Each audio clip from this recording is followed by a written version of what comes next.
Welcome to Detroit. Doesn't matter if you have one ass cheek and 3 toes. I will beat your ass. You can drown them. And that's what we gotta be. That's who we have to be. Because that's our domain. That is our domain. Because we'll tread water as long as it takes to fucking bury you. Takes the snap, turns, gives to Montgomery, right side, end zone, touchdown, Detroit Lions! Yes. We are driven by Detroit. Hello, Detroit Lions friends, fans, and family members. Welcome on back to yet another episode of MCM Motor City Mania. I'm your host, David T. Pike. And as always, we're diving on in. So folks, we're going to talk about some updates that are coming out of and have been coming out for the Detroit Lions' second day of joint training camp practice with the Miami Dolphins. Now, I'm going to say this.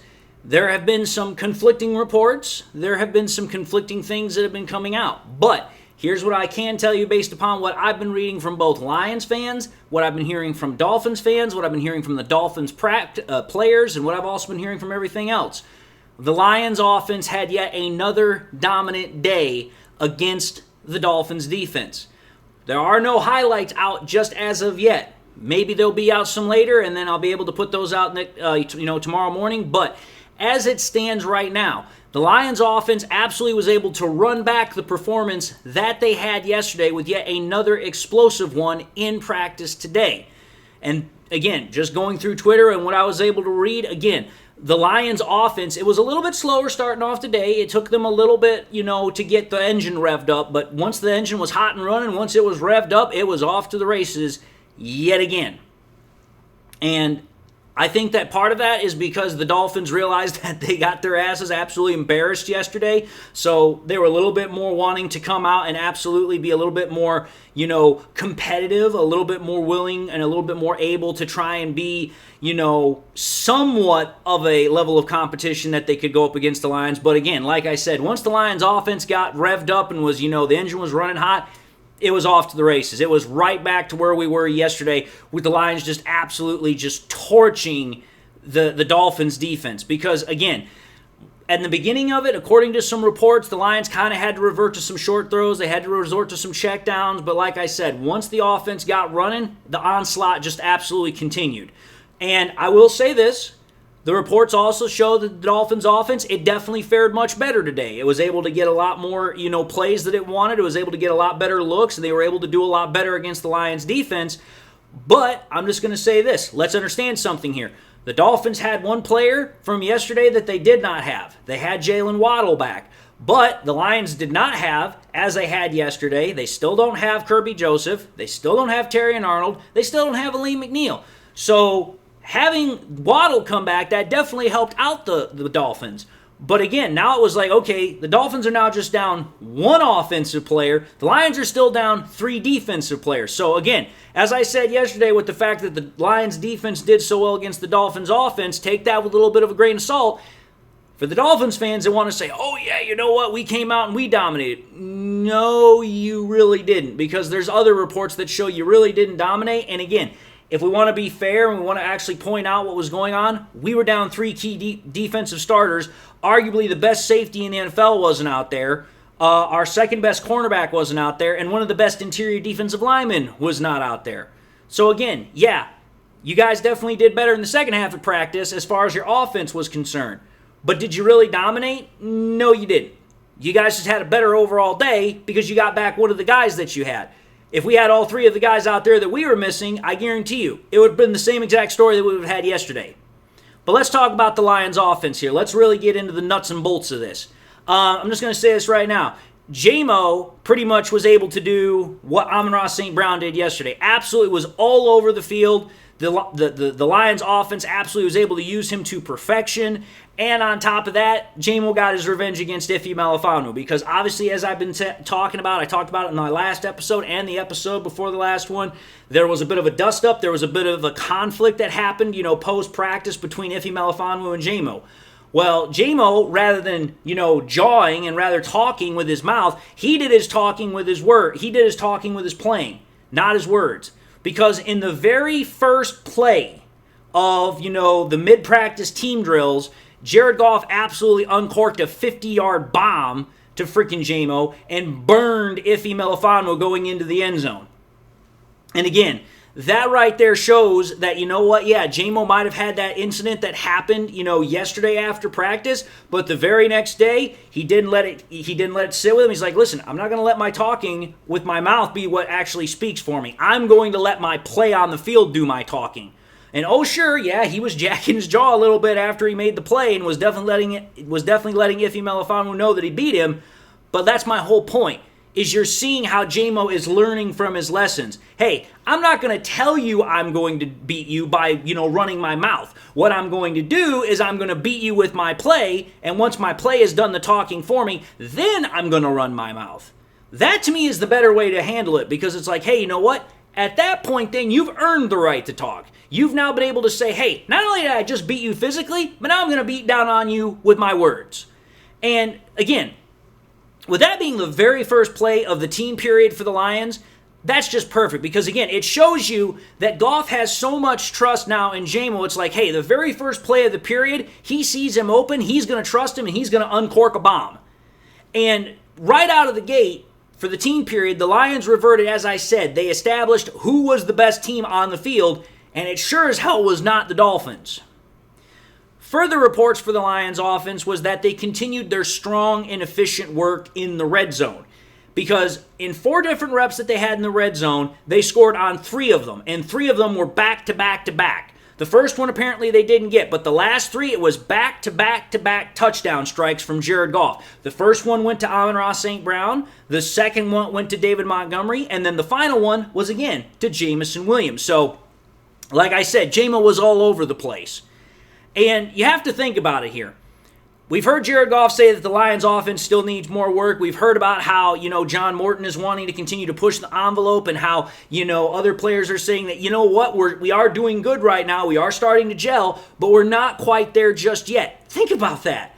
They have such a high standard for themselves and they realize what their standard is that even when they're dominating, they're absolutely having a beat down on another team's defense, they still are like, yeah, this isn't good enough. We're absolutely killing them. We're absolutely kicking their ass all over the field. That's still not good for us. That's still not good enough. We can do better. We can be even more explosive, more deadly.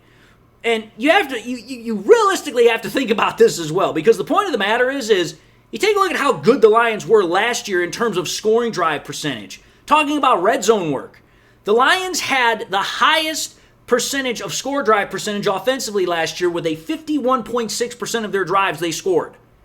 There's only 2 teams last year that had a 50% or better. The Lions were one of them. And as I said, they were the best in that category with a 51.6%.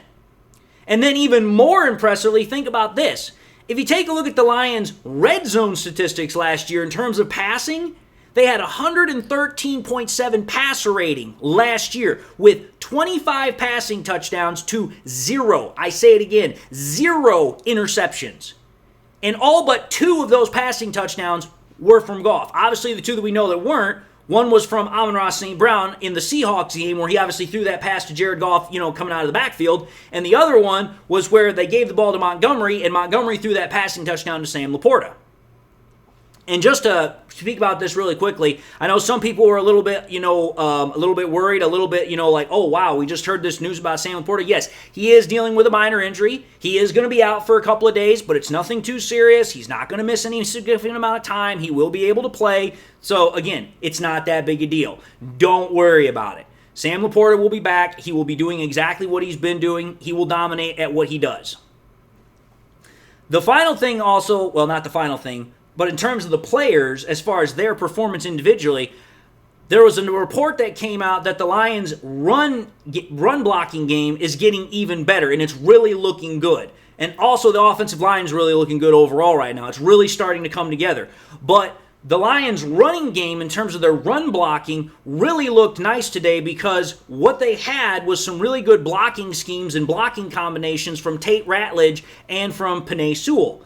And also Glasgow had a couple in there as well. So pretty much from the center of the line over to the right, that run game is once again showing its dominance. And again, I mean, for crying out loud, when you've got the best run blocking tackle in the game in Penei Sewell, you've got an absolute mountain of a man and a mauler in Tate Ratledge, and you have a really solid center in Graham Glasgow, that's going to happen. And it was also what Tate Ratledge specifically stated about playing next to Penei Sewell. He said that having Penei Sewell next to him, it absolutely makes his job easier. And with Sewell there, it helps him get better faster. It helps him to understand things much more quickly. And you can see how, again, that right side of the Detroit Lions line not only is going to be able to do exactly what it's been doing in the past, but again, I think it's going to do it even better. They're going to dominate even better than what they've done in the past. And again, I have no doubt in my mind that the Lions, when it comes time to run the ball, they're going to run the ball down opposing defenses' throats. The final thing that I want to talk about as far as the offense is realistically concerned is that a report came out of practice that showed that, oh yeah, you know what? Everyone wants to talk about Ben Johnson and how creative he was and how much of an offensive guru he was, blah, blah, blah, blah, blah. Well, I'm going to tell you this right now. There was a report that came out that John Morton has just as a creative side as his predecessor. Because apparently what happened is in this play that I'm talking about, they had Jared Goff lined up as a wide receiver in this play, and they had Montgomery at quarterback, who then handed the ball off to Gibbs. Think about that for just a second. Yeah, you have Goff out at wide receiver. Well, one, we've already known that if you put Goff in a position to where he can get a ball thrown his way, he can catch it. Because, oh, that's right, I just referenced the play against the Seattle Seahawks. He caught a passing touchdown. So you can't just leave Goff out there by himself and, think nothing's going to happen, because the Lions could do something with that. I just also talked about how Monty threw a passing touchdown last year to Sam Laporta. So you can't think that, hey, you know what, the Lions aren't still going to throw the ball, because with Monty back there, he can actually throw the ball when he's actually called upon to do it. And we also know he's a running back, which when you pair that with Gibbs in the backfield as well, that now means that you can run these RPO concepts. You can now really test a defense's ability to do its job, because it's like, okay, here, you can throw the ball to Goff, and he can probably make a catch and make a play. Maybe not necessarily go streaking down the field like J-Mo, but he can make a play. You've got Monty, who can still throw the ball, do it with some pretty good accuracy when called upon. He's obviously a running back, so he can actually do something with the ball in his hands if it's snapped to him. And then you still got Gibbs back there too, so it's like you have a three-headed monster back there, and you don't know who's going to get the ball, how the play is going to break down. Having that type of a formation, having that type of an offensive scheme is deadly for other opposing defenses, because the Lions have so many ways that they can use that type of a formation to their advantage. And there's absolutely no way that a defense is going to know exactly what they're going to do, because every single option is a weapon. Every single option is open and available. And when you have Gibbs' speed back there along with Monty, it's like, dude, that's going to cause massive freaking damage. Because there's no way you can stop both of them on the field at the same time, especially if they're in the backfield in their natural element. So I definitely wanted to talk about that. Now, if we focus over on the defense really quickly, like I said, the Dolphins' offense, it definitely did better today. Obviously, having Jalen Waddle out there is definitely going to do that. But again, the defense of the Detroit Lions, it still had moments where it dominated, and it definitely showed up, and it was definitely apparent. And the specific area I'm talking about is Aiden Hutchinson. And the reason why I can say that is because a report came out that somebody said that in the 25 reps that Hutchinson had at practice today, he had 4 or 5 sacks if they'd actually been live and could have been actually, called and gone, the full way that it goes in a game. Think about that. In 25 reps, a quarter of those reps were practically for a sack. You're talking about 20% of the reps that freaking, Hutch had would have been called sacks. And think about that. He also had, 2-3 sacks the day before? Probably more. So in 2 days, the Lions' star defensive edge rusher has had like 10 sacks. I'm telling you this right now. Hutch is coming for the defensive player of the year. He's coming for the comeback player of the year, and he's definitely coming for a Super Bowl ring. This whole Lions team's coming for that Super Bowl ring. Now, just to wrap this all up, I know some Dolphins fans are going to say that I'm lying or I'm being extremely biased and lacking in reporting for the Dolphins. But let me just point something out here for you. Even Jalen Waddle with Tua Tagovailoa, they ripped into their own offense's freaking performance. They were not happy with it. Still, even though they did better, they still didn't like what they had. And then on top of that, like I said, the second half of practice, the offense for the Dolphins picked up. But there was, again, another report that stated for the first hour of that 2-hour practice, that 2-hour joint practice, for the first 60, 65 minutes, the Dolphins literally had a literal couple of successful plays. They had 3 successful plays on offense, 2 bubble screens and a quick slant. That was it. Think about that. If for half of your practice, the only literal successful plays you've had are bubble screens and 1 quick slant, I'm sorry, you're toast. You can't run an offense and be successful that way. And yes, like I said, you showed up successfully in the second half of the day. You started offensively getting some plays on the lines. You started getting some touchdowns. You started showing that, hey, you know what? You're still a threat. But let's point it out here. Like I said, we still didn't have Kirby. We still didn't have Terry and Arnold. We still didn't have Aleem McNeil. And you got Jalen Waddle back. So, again, take your offensive success with a little bit of grain of salt, and definitely take it with humility because, oh yeah, that's right, our offense still kicked your ass up and down the field all damn day. And then, like I said, let's just put this out there for what it is. I thought that there was going to be no Hutch rule because these are joint practices, but apparently, here's the thing. The Hutch rule is still in effect. So think about that. Even though it's joint practice, the offenses are still being allowed to go fully through the motions, even if there's a potential sack. But here's the difference between the two. There's no report of anything happening for Jared Goff like that. There's no report about how the defensive edge rushers or players are getting after Goff. Goff is just absolutely able to do what he wants to do. With Tua, on the other hand, it's like there are at least, almost a dozen times where the play could have been called dead right there, but the play was still allowed to continue. And that's just from one player. That's just from Hutch. So let me just put this out there for what it is. Our offense continues to own you for 2 straight days. Your offense in the second half finally picks things up. But again, that's without allowing the play to be blown dead if your quarterback got sacked because the Hutch rule is still in play. Because I'm going to tell you this right now. With 10 damn near sacks that Hutch could have had over the last 2 days, I'm going to tell you this right now. If this was live, Hutch would have broken Tua's glass ass and probably put him on the sideline, and then you guys would have been back down to your backup quarterback. And then there ain't no way you're getting anywhere. Just simply calling it for what it is. You don't like it, but it's the truth. The point of the matter is, the Dolphins, you guys, you're still not on the Lions level. The Lions, they're your daddy. And they have been for the last 2 days, especially on offense. But anyway, folks, I've put all that information out there. Again, I'm hoping to see the highlight clips because I love seeing those, and I know you guys do too. Once I get those, like I said, I'll probably push that out early tomorrow morning once I get them, if they get pushed out. But until that time, I just want to say thank you all for watching yet another episode of MCM Motor City Mania. If you like what you saw, by all means, highly encourage y'all to watch the next episode that's coming up. Also, if you liked what you saw, if you really enjoyed it, I hope to gain your subscription. If you subscribed just now and you haven't done so, or you just subscribed in the past and you forgot to do so, please, by all means, make sure you hit that bell notification icon so that way you guys never miss any more content that I push out. Hope you all are doing well and have something in your life that makes you happy, makes you smile. God bless, my friends. And until the next time we meet, I'll see you all in the next episode.